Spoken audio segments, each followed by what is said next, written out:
Assalamualaikum warahmatullahi wabarakatuh. Di sini saya akan membahas jurnal dari Tommy Busnarma tentang penerapan sanksi pidana denda terhadap pelaku tindak pidana penyalahgunaan dan peredaran gelap narkotika.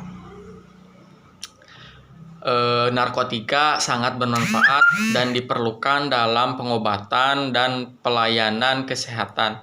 Namun apabila disalahgunakan atau tidak sesuai dengan peruntukannya atau standar kesehatan, maka dapat menjadi bumerang bagi kesehatan manusia sendiri.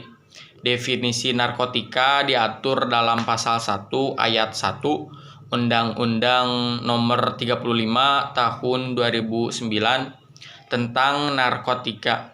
Selanjutnya disebut dalam Undang-Undang Narkotika yang menyatakan zat atau obat yang berasal dari tanaman atau bukan tanaman, baik sintetis maupun semi sintetis, yang dapat menyebabkan penurunan dan perubahan kesadaran, hilangnya rasa, mengurangi sampai menghilangkan rasa nyeri, dapat menimbulkan ketergantungan yang dibedakan ke dalam golongan sebagaimana diatur dalam lampiran Undang-Undang Narkotika.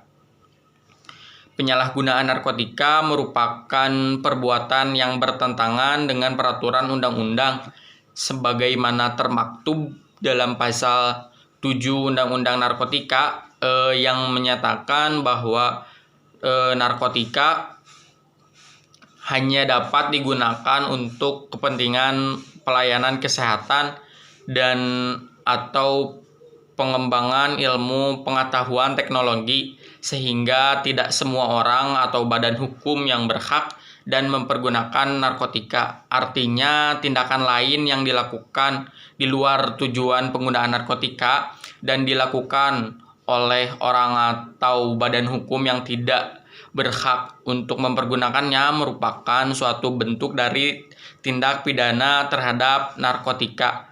Tindak pidana narkotika dapat diartikan dengan suatu perbuatan yang melanggar ketentuan-ketentuan narkotika, atau dengan kata lain dapat diartikan sebagai setiap perbuatan yang berkaitan dengan penyalahgunaan narkotika yang tidak sesuai dengan tujuan penggunaannya dan tata caranya yang telah diatur dalam Undang-Undang Narkotika. Dalam hal penelitian ini, tindak pidana narkotika yang dimaksud adalah tindak pidana yang berkaitan dengan penyalahgunaan dan peredaran gelap narkotika atau dikenal dengan istilah illicit traffic in narcotic drugs, di mana pelaku dipandang sebagai pelaku tindak pidana narkotika bukan sebagai korban, dan penyalahgunaan dan peredaran gelap narkotika sebagai diatur dalam pasal 127 ayat 3 Undang-Undang Narkotika. Mungkin itu saja yang bisa saya sampaikan. Mohon maaf bila banyak kesalahan. Terima kasih. Wassalamualaikum warahmatullahi wabarakatuh.